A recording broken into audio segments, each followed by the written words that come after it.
అబ్బో ఇక్కడ కేజీ చీరలు కొంటే అర కేజీ చీరలు ఫ్రీ అంట. మంగళ్య షాపింగ్ మాల్ కేజీల్లో సేల్ టన్నుల్లో ఆనందం. డీటెయిల్స్ చూద్దాం. అల్లూరు జిల్లా ఏజెన్సీలో బంద్ కొనసాగుతోంది. జీవో నెంబర్ 3 పునరుద్ధరించాలని డిమాండ్ చేస్తున్నారు. 1/70 యాక్ట్ పటిష్టంగా అమలు చేయాలని గిరిజనులు డిమాండ్ చేస్తున్నారు. అయితే బంద్ ను విచ్ఛిన్నం చేయాలని కూటమి ప్రభుత్వం కుట్రలు చేస్తోంది. పాడేరు బస్ డిపో వద్ద ఆందోళనకు దిగిన ఆదివాసీ గిరిజన సంఘం జేఏసీ నేతలను పోలీసులు నెట్టేశారు. దీంతో అక్కడ ఉద్రిక్తత చోటు చేసుకుంది. వందలాదిగా పోలీసులు మోహరించి దగ్గరుండి మరీ ఆర్టీసీ బస్సులను నడిపిస్తున్నారు. ఇక పోలీసుల తీరుపై మండిపడుతున్నారు ఆదివాసీ నేతలు.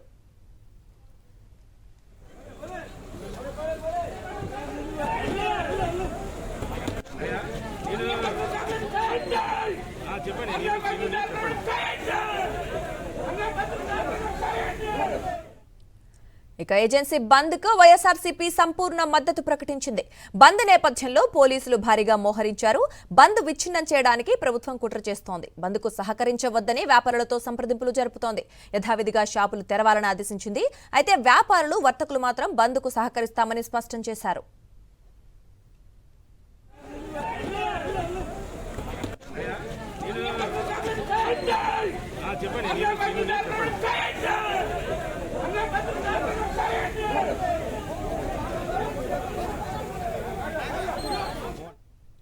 ఇక ఏజెన్సీ బంద్ కి సంబంధించి మరిన్ని అప్డేట్స్ మా కరెస్పాండెంట్ నాయుడు అందిస్తారు.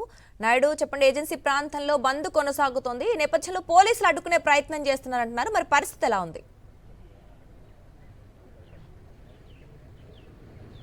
దుర్గా, గిరిజన చట్టాలను పటిష్టంగా అమలు చేయాలని జీవో నెంబర్ 3ని పునరుద్ధరించాలని డిమాండ్ చేస్తూ గిరిజన ఆదివాసీ సంఘాలు ఈరోజు ఏజెన్సీ బంద్కు పిలుపునిచ్చాయి. నిన్న అనేక నిరసన కార్యక్రమాలను, ర్యాలీలను చేపట్టాయి.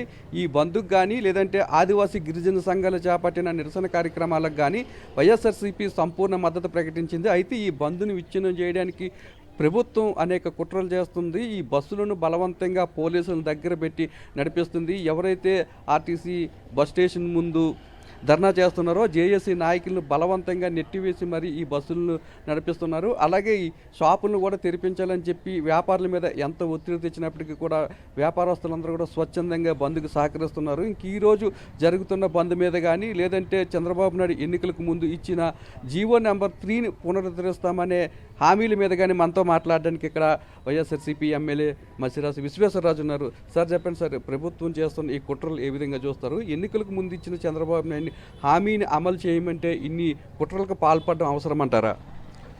ఈరోజు మా గిరిజన ప్రాంతంలో ఉన్నటువంటి మా చట్టాలని కాపాడుకోవడం కోసం ఈరోజు ఆదివాసీ ప్రజా సంఘాల పిలుపు మేరకు వైఎస్ఆర్ కాంగ్రెస్ పార్టీ సంపూర్ణ మద్దతు ఇస్తూ ఈరోజు మన్యంలో ఉన్నటువంటి అన్ని ప్రాంతాల్లో కూడా వైఎస్ఆర్ కాంగ్రెస్ పార్టీ శ్రేణులు ఉదయం 4 గంటల నుంచి రోడ్డు మీదకు వచ్చినటువంటి పరిస్థితి ఈరోజు ఉంది. అయితే ఇప్పుడు ప్రస్తుతం పాడేరులో జరుగుతున్నటువంటి ఈ బంద్కి సంబంధించి ఇక్కడ ఉన్నటువంటి పోలీస్ అధికారులు ఇప్పుడు చేస్తున్నటువంటి ఇప్పుడు ఆందోళనకారులు ఎవరైతే ఉన్నారో ఇప్పుడు బంద్ చేస్తున్నటువంటి ప్రజలందరినీ కూడా ఈరోజు బలవంతంగా అక్కడి నుంచి నెట్టివేసే ప్రయత్నాలు ఈరోజు చేస్తున్నారు. మేము ఒకటే అడుగుతున్నాం, ఆ రోజు ఎన్నికల ముందు చంద్రబాబు నాయుడు అరకువేలు వేదికగా వచ్చేసి ఆ రోజు గిరిజన నిరుద్యోగ యువతను ఉద్దేశించి ఆ రోజు మాట్లాడారు. మేము ఖచ్చితంగా అధికారంలోకి వచ్చిన తర్వాత మీకు జీవో నెంబర్ 3 పునరుద్ధరిస్తాం, లేదంటే ప్రత్యామ్నాయ జీవో తీసుకొస్తామని చెప్పేసి ఆ రోజు మా ప్రగల్భాలు పలికారు. తర్వాత ఆయన ఇప్పుడు ముఖ్యమంత్రి అయిన తర్వాత 2 సంవత్సరాలు గడిచినా ఇప్పుడు మేము ఇక్కడ ఈ ఐటీడీఏకి వచ్చాం, అభిప్రాయాలు సేకరిస్తున్నాం, గిరిజనుల చేత అభిప్రాయాలు సేకరిస్తున్నాం, లేకపోతే ప్రజా సంఘాల ద్వారా అభిప్రాయాలు సేకరిస్తున్నామని చెప్పేసి అని కాలయాపన చేస్తున్నారు తప్ప ఏ రకంగా కూడా ముందుకు వెళ్ళే పరిస్థితి ఇప్పటివరకు కనిపించట్లేదు. కేవలం కాలయాపనకి మాత్రమే వీళ్ళకి సరిపోతుందనే విషయాన్ని ఈ సందర్భంగా తెలియజేస్తూ, అదేవిధంగా మా 170 యాక్ట్ విషయంలో గత సంవత్సరం అయ్యన్న పాత్రుడు గారు విశాఖపట్నంలో ఒక సదస్సులో ఆయన ప్రసంగిస్తూ ఆ రోజు మాట్లాడారు, గిరిజన ప్రాంతంలో అభివృద్ధికి 170 ఆటంకిగా ఉందని చెప్పేసి ఆయన మాట్లాడారు. ఆయన మాట్లాడిన నెల రోజుల వ్యవధిలోనే సుమారుగా 1700 మంది గిరిజనేతరులు సుప్రీంకోర్టుని ఆశ్రయించారు. అంటే కేవలం మీరు కావాలని ఒక దురుద్దేశంతోనే ఈరోజు మీరు 1700 మంది ఈ గిరిజనేతరులను మీరు సుప్రీంకోర్టుకి పంపించారని చెప్పేసి మీకు అడుగుతున్నాం. మీకు ఒకటే హెచ్చరిస్తున్నాం, ఇటువంటి మా గిరిజన ప్రాంతంలో ఉన్నటువంటి మా హక్కులు కానీ మా చట్టాల జోలికి వస్తే ఖచ్చితంగా ఉపేక్షించేది లేదు. మా ఉద్యమాన్ని తీవ్రతరం చేస్తాం.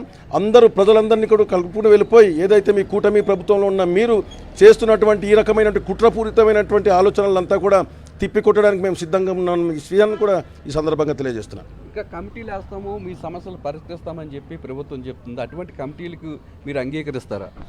ఈరోజు చంద్రబాబు నాయుడు, పవన్ కళ్యాణ్, బీజేపీ కలిసి కమిటీలు కాదండి, కేవలం కాలయాపన చేసి ఆదివాసీ ప్రజలకు అన్యాయం చేయడం కోసం అని చెప్పి కమిటీలు తప్ప ఆదివాసులకు ఉపయోగపడేటువంటి కమిటీలు కాదు అని చెప్పేసి మీ ద్వారా హెచ్చరిస్తా ఉన్నాం.